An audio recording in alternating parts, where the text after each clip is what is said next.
تو اللہ جس سے خطاب کر رہا ہوتا ہے اس سے توجہ دینی چاہیے کہ کس سے خطاب ہے. کبھی اللہ کہتا ہے یا بنی آدم، اے بنی آدم، اے اولاد آدم. کبھی یا ایھا الذین ہادوا. کتنا اللہ کا پیارا انداز ہے.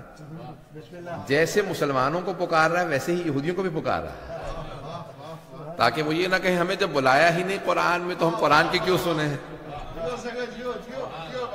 تو یا ایھا الذین ہادوا، اے یہودیو. تو یا ایھا الذین آمنوا، تو یہاں اہل ایمان سے خطاب ہے. تو میں اس کو پہلے پیش کر چکا ہوں اس لیے فوراً آگے بڑھوں گا. یا ایھا الذین آمنوا، اے ایمان والو، اتقوا اللہ، تقوی اختیار کرو. تو اس کا مطلب ہے ہر مومن متقی نہیں. میں اس بات کو پہلے پیش کر چکا ہوں، توجہ ہے. اللہ کہہ رہا ہے مومنو متقی بن جاؤ. ہر مومن متقی نہیں ہے، نہیں تو اللہ نہ کہتا مومنو متقی بن جاؤ. ہر متقی مومن ہے. چھٹے امام سے پوچھا گیا کہ مولا یہ تقوی کی نشانی کیا ہے؟ تو آپ نے فرمایا کہ جو حرام سے بچے اور خدا کے امر کے سامنے تسلیم ہو جائے وہ متقی ہے. تو تقوی یہ ہے کہ پرہیزگاری انسان حرام سے بچے، گناہوں سے بچے. حتیٰ واجب کا ترک کر دینا بھی حرام ہے. واجب کا ترک کر دینا بھی حرام ہے.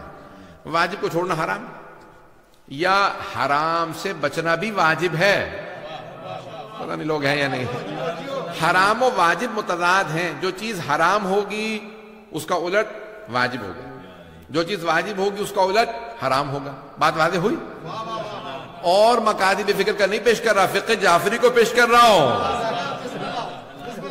تو اب یہاں پہ اللہ سبحانہ وتعالیٰ فرما رہا ہے یا ایھا الذین آمنوا اتقوا اللہ، اے ایمان والو متقی بن جاؤ، تقوی اختیار کرو، پرہیزگار بنو. وکونوا مع الصادقین، اور صادقین کے ساتھ ہو جاؤ. آدھا مجمع ساتھ ہے، آدھا نہیں ہے. خطاب مومنوں سے، پہلا خطاب متقی بننے کے لیے. پھر اللہ یہ کہہ رہا ہے وَكُونُوا مَعَ الصَّادِقِينَ. یہ نہیں کہا سچے بن جاؤ، کہا سچوں کے ساتھ ہو جاؤ.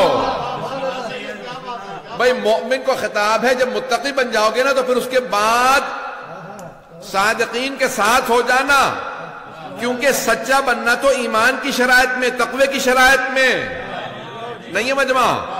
میں اگر متقی ہے تو اس کا مطلب ہے سچا ہے.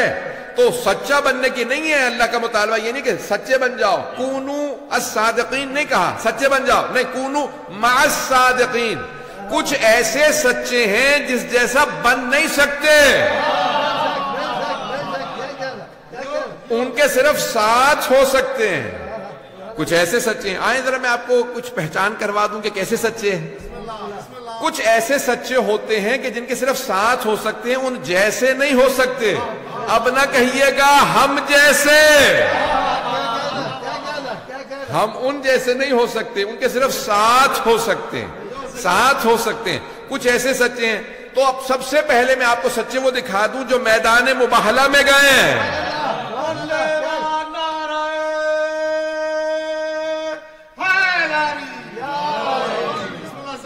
توجہ ہے نا جانے کی راہ.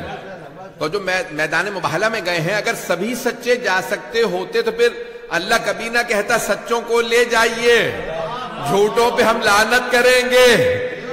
تو اب جو میدان مباہلہ میں گئے ہیں ان جیسے سچوں کے ساتھ ہونا. ایک اور بات یہاں پیش کر دوں. بھئی وہاں لعنت جو ہے وہ جھوٹوں پہ کی گئے. فَنَجْعَلْ لَعْنَةَ اللَّهِ عَلَى الْكَاذِبِينَ. پھر ہم جو ہے وہ جھوٹوں پہ خدا کی لعنت بھیجیں گے. تو اب یہ کون سے جھوٹوں پہ خدا کی لعنت؟ یہ کون سا جھوٹا ہے جس پہ خدا کی لعنت ہے؟ ہمارے ایک بہت بزرگ عالم دین انتقال ہو گیا، خدا خیر رحمت فرمائے. سندھ سے تعلق تھا. تو کہنے لگے کہ میں تقریر کر رہے تھے قم میں. تو کہنے لگے میں یعنی تجارت کرتے ہیں لوگ، بزنس مین ہیں زیادہ تر جو دکاندار. تو کہنے لگے مولانا یہ آپ نے آیت پڑھی ہے کہ فَنَجْعَلْ لَعْنَةَ اللَّهِ عَلَى الْكَاذِبِينَ، جھوٹوں پہ خدا کی لعنت. تو ہم تو کاروبار چلتے نہیں جب تو جھوٹ نہ بولے. تو تھوڑا بہت تو آگے پیچھے ہو جاتا ہے. تو یہ کیا مطلب، یعنی سب پہ لعنت ہے؟ تو اچھا وہاں پہ سب طلبا بھی سب تعجب کرنے لگے کہ نہیں کس کس پہ واقعی لعنت ہے، کس پہ لعنت نہیں، کن جھوٹوں پہ لعنت ہے، کس پہ نہیں. جھوٹ گناہ کبیرہ میں، لیکن آیا ہر جھوٹے پہ لعنت ہے؟ ہر جھوٹے پہ لعنت نہیں. اس جھوٹے پہ لعنت ہے جو حق کے مقابلے میں آ جائے.